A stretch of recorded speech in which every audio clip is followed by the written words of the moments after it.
Okay, this was probably the video that I was most excited to put together, and here's why. This is where I'm going to show you how I take the entire process of writing, casting, producing, final details and rehearsals and all of that, and show you where and how they line up along a production calendar so that you know at this hit point I need to be here, at this hit point I should be here, at this many weeks prior to the actual production date I need to have this done.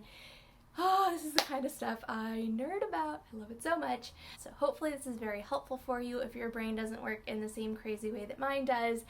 That's what I'm here for, and I've got you. So let's do this.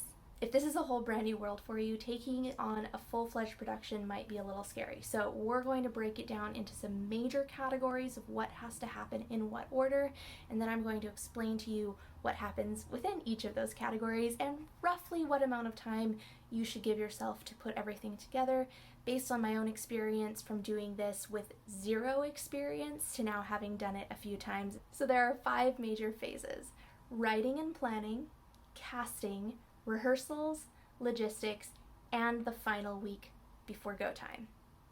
Phase 1 is writing and planning.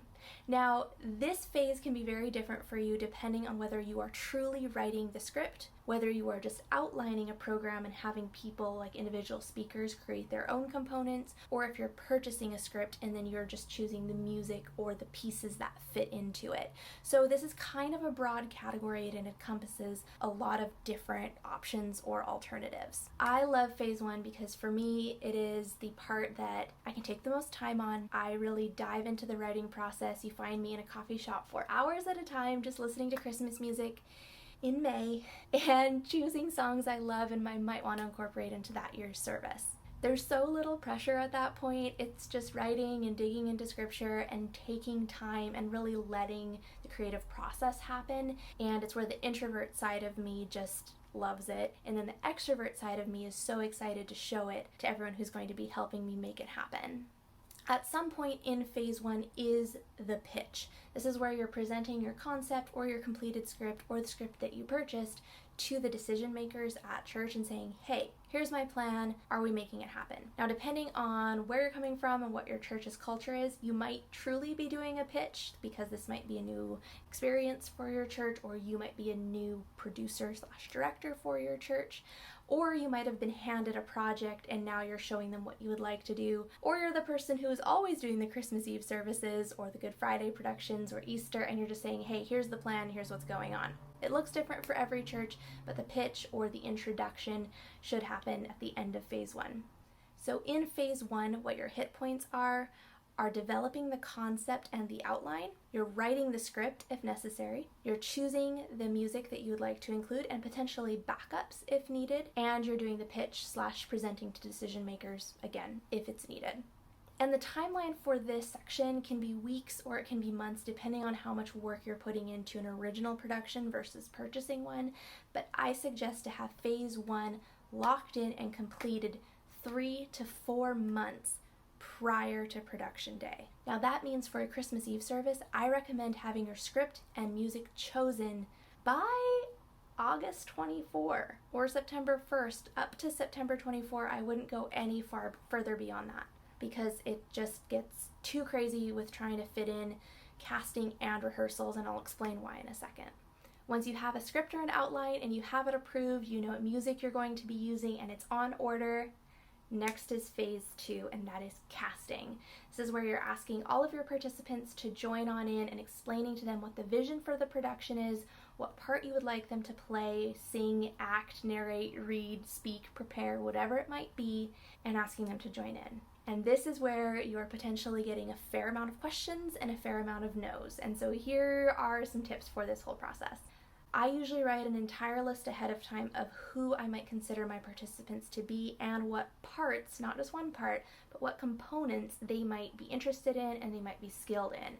So potentially someone is a singer and a violinist, or someone is a pianist and they're an excellent speaker, or I have a list of who I think might be good speakers to present their own material. They might prepare a 5-minute devotional within the structure that I've created, that sort of thing. So I come up with a pretty comprehensive list of people and what they're good at or what I would like them to consider doing on a few different levels. Then I write a probably way too detailed email, and honestly, I should ask past participants if it's way too overwhelming. But I know that if I'm asked to do something, I want as much structure and as much information up front as possible to help me make a decision on if something is something I'd be interested in, willing to give my time to, and honestly, worth my time during the busy Christmas season. I usually write an explanation of what the overall program vision is. I write an explanation of the part or parts I would like them to consider, and then also a kind of hit point of what I need from them. Do they want to do everything? Here's who they might be singing or playing with. Here's some of the people I'm considering them working with. Any logistical details that I can give them up front that's not confidential, because I might not have yeses from somebody else yet. And I just send that all to them and go, hey, here's everything I know right now. Would you like to be part of this? So my goal is to have my first wave of requests and the first wave of answers back in a pretty short amount of time. And this I've learned the hard way. It's best to have answers back from people fairly quickly, because honestly, how many days does it take to think through if you want to be part of something if you're given all the information ahead of time? And if someone takes 2 whole weeks to come back with a no, that's the amount of time you've burned in asking then the next person, who then might go, well, I don't have much time to prepare, and you get maybe some cascading no's depending on how busy your people are. Also, let's be real, we're all humans and we all talk. You don't want to receive an email asking to be in a Christmas production when you know your best friend got an email 2 or 3 weeks ago. It makes people feel like they're on a B list or their second string or their backups. I'll be 100% honest, that's not always been the case. Sometimes I hold back on asking my most multi-skilled people just because I know that they can do so many roles and so many parts that I'm asking the more specialized people first to get those yeses and nos done and solidified, and then I have these other people fill in as needed. Another thing I've learned both the hard way and the easy way, I guess, is that the early coordinator gets the yes. The holiday season fills up for everybody, and most families do have to say no to one thing or another during the Christmas holidays. There's just too much going on. But if you've gotten a commitment from them back in September, you're not the one they're saying no to.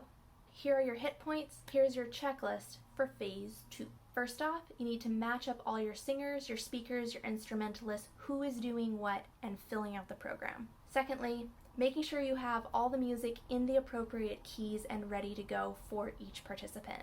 Thirdly, putting together all the scripts and music customized to each individual for what they're going to need for their part. And lastly, setting up your very first group rehearsal, because that will take us into phase 3. Also, my hand looked really weird. Phase 3. First up though, deadlines. When do you need to have this done by? I would say for a very simple service, you can get away with 2 months. For anything that has group rehearsals or is a little bit more involved, you're going to need at least 3 months is your deadline. So 3 months to D-Day. We are going to phase 3, which is rehearsals. Now is when all of that work writing in coffee shops and listening to Christmas music and planning and preparing and asking people and getting no's all comes together. There's so much joy in seeing something that no one else knows about, like everything that you've been working on and creating by yourself, all start becoming real in these rehearsals. And that's where the rehearsal part of this whole process is really, really special to me. Sometimes you'll need more involved rehearsals if the pieces are very intermingled, so everyone has to truly know cues from one part to the next part to the next. For a more straightforward service, everyone can rehearse their own pieces with their own accompanist and just maybe have one final tech rehearsal to come together and get a sense of how the pieces go together.